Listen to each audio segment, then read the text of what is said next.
السلام عليكم. لو أول مرة تشوفي القناة، أنا اسمي إيناس ودي قناة عائلة توتة. كل فيديو بقدم لك فكرة جديدة على أمل إن احنا نجدد مع بعض، ولا يمكن أقولك طريقة حاجة إلا لما أكون مجربة الطريقة أكتر من مرة واثقة فيها، علشان البنويت الحلوين اللي في سن بناتي يقدروا يتعلموا ويستفادوا هم كمان. لو في يوم صحيتي كده على مفاجأة حلوة وزي الفل زي اللي عملتها لي تقى قامت بالواجب مع باقي البسكوت بتاع العيد والبيتي فور اللي موجود، طحنته وكسرته زي ما انتوا شايفينه كده.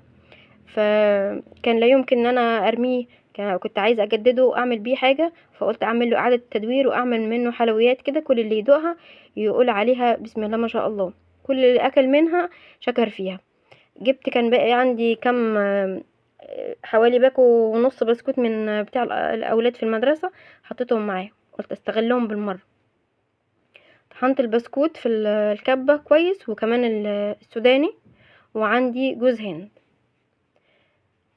اخدت البسكوت عايرته طلع كوبايتين بسكوت، اخدت منهم كوباية واحدة بس، هي دي اللي انا هستعملها. قلت اجربها ولو طلعت حلوة اكمل الباقي، لو عجبتني هنزلها على القناة. وبالفعل طلع طعمها تحفة وكل اللي داق منها شكر فيها. ال- الحلويات اللي احنا هنستعملها دي اللي هنعملها مع بعض، لا هتاخد معاكي لا سكر ولا هتعمليها في فرن ولا هياخد معاكي اصلا وقت، وحلوة خالص. اخدت الكوباية بتاعة البسكوت ومعاها ربع كوباية سوداني وتلت كوباية جوز هند. يعني الاول انا حطيت ربع كوباية جوز هند، بس حسيت ان الجوز هند هيبقى قليل شوية، فحطيت معاها معلقة كبيرة، فتبقى كده حوالي تلت كوباية.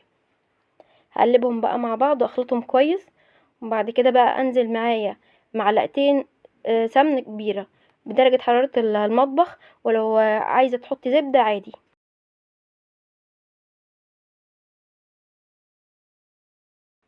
هبدأ اخلط السمن بتاعي مع البسكوت والسوداني وجوز الهند، هخلطهم كويس خالص بحيث ان كل حباية في البسكوت والسوداني وجوز الهند ياخدوا ويتشبعوا من طعم السمنة او الزبدة اللي انت هتحطيها. عارفة كده كما لو ان انتي بتبسي الدقيق في السمنة وقت ما بنيجي نعمل الكحك بتاع العيد. ادي لكل حاجة حقها علشان الحاجة تطلع معاكي حلوة وجميلة. خلاص دلوقتي خلصت البس بتاع البسكوت بالسمن. معايا ربع كوباية لبن او حليب، مش هنزل بيها كلها، هنزل بيها شوية شوية لحد لما اوصل للقوام المطلوب واحس ان انا خلاص وصلت للعجينة اللي انا عايزاها. حطيت بقى ركنت المعلقة بتاعتي على جنب وهبدأ اعجن فيها بايدي. ايديكي هي اللي هتحس معاكي ملمس العجينة اذا كانت محتاجة اللبن او الحليب، او خلاص كده بقى العجينة بتاعتي استكفت. هوريكي الملمس بتاعها وهتبقى قوامها عامل ازاي بعد ما اخلص اللبن بتاعي. الكوباية اخدت معايا حوالي ربع كوباية او اقل من ربع الكوباية بشوية. ملمس العجينة بيبقى معاكي حلو كده، لا هو طري قوي ولا اللي هو ناشف، يعني بحيث ان انت لما تمسكي الحته بتاعه العجينه كده تعرفي تشكليها في ايدك، لا يحصل فيها تشققات ويبقى شكلها حلو.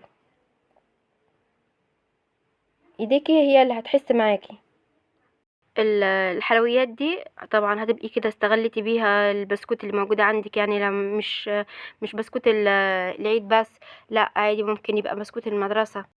وحطيتي كمان المكسرات اللي موجودة عندك وزيادة عندك من وقت رمضان، هتقدري تستفادي بيها بدل ما تبقى مركونة مثلا او مفيش حاجة تعمليها بيها. لا احنا طلعنا لها حاجة جديدة وطعمها حلو وكل اللي هيدوقها هيعجب بيها. خلاص كده انا عجنت العجينة بتاعتي وهبدأ بقى ايه اشكلها واصبعها. قبل ما ابدأ فيها طبعا لازم ادوقها، طعمها تحفة حتى قبل ما نعمل عليها اي اضافات ونزودها عليها، لا حلوة خالص. هاخد بقى العجينة بتاعتي دي، هبدأ بقى اصبعها وهقسمها لجزئين، هعمل كل نص بطريقة مختلفة. العجينة بقى لا هترتاح ولا هتسيبيها شوية، هنبدأ نشتغل فيها على طول. هاخد العجينة بتاعتي بقى الجزء الاولاني هبدأ اصبعه، يعني اخد منها حتة كده واكورها على ايدي، وبعد كده ابدأ اصبعها واضغط اديها ضغطة كده من فوق، بحيث ان انا ابططها من فوق ومن تحت.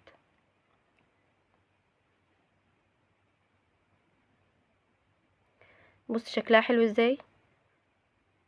هبدأ اعمل واحدة تاني، هاخدها اكورها، بعد كده ابدأ اصبعها واديها ضغطة كده من فوق خفيفة عشان زي ما قلنا ابططها كده من فوق ومن تحت. حاولي ان انت تظبطي ايدك ويبقى كل الصوابع ايه قد بعض. خلصت الجزء الاول، هبدأ في الجزء التاني. لو عندك قالب سيليكون كده اهو زي اللي عندي كده، هيطلع معاكي برضو شكله حلو وهيوفر معاكي. يا دوب اخد حته بسيطه واحطها جوه القالب وهيطلع الشكل معايا مظبوط وحلو. ودي كمان لما هي شكلها صغير كده فحلوه خالص، وهتعمل معايا كميه كمان.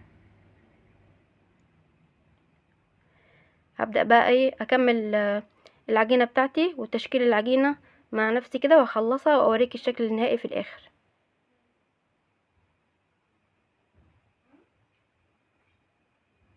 ده كده بقى الطبق بتاعي بعد ما خلص. عندي شوكولاته سايحه غامقه، دي شوكولاته حليب وشوكولاته بيضه، دوبتهم كده على حمام بخار بحيث ان الميه ما تلمسش الطبق من تحت، علشان الشوكولاته بتاعتك ما تسحش.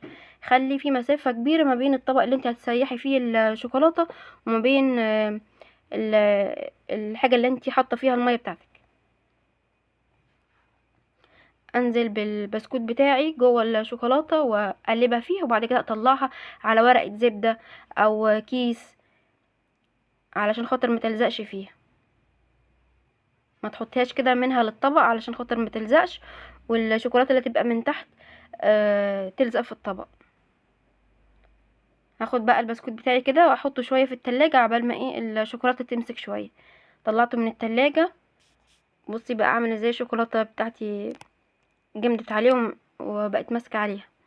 الاجزاء اللي هي والحواف اللي من بره عادي ممكن تشيليها بايدك او ممكن تشيليها بالسكينه زي ما انا بشيلها دلوقتي. هنضفهم وارجع تاني اوريكي بقى شكلها في الاخر هيبقى عامل ازاي.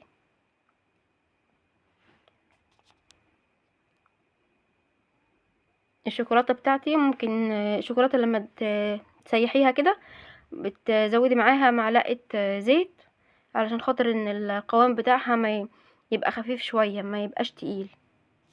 كان زياده عندي شوكولاته بيضه وشوكولاته برضو غامقه، حطيتهم كده في كيس الحلواني وحطيتها عملت بيها كده اشكال على الايه على البسكوت بتاعي من فوق علشان خاطر يديها شكل حلو.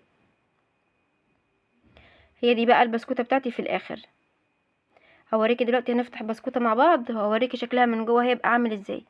من بره طبقه الشوكولاته بتبقى كده مقرمشه وحلوه، ومن جوه طريه وطعمها حلو خالص.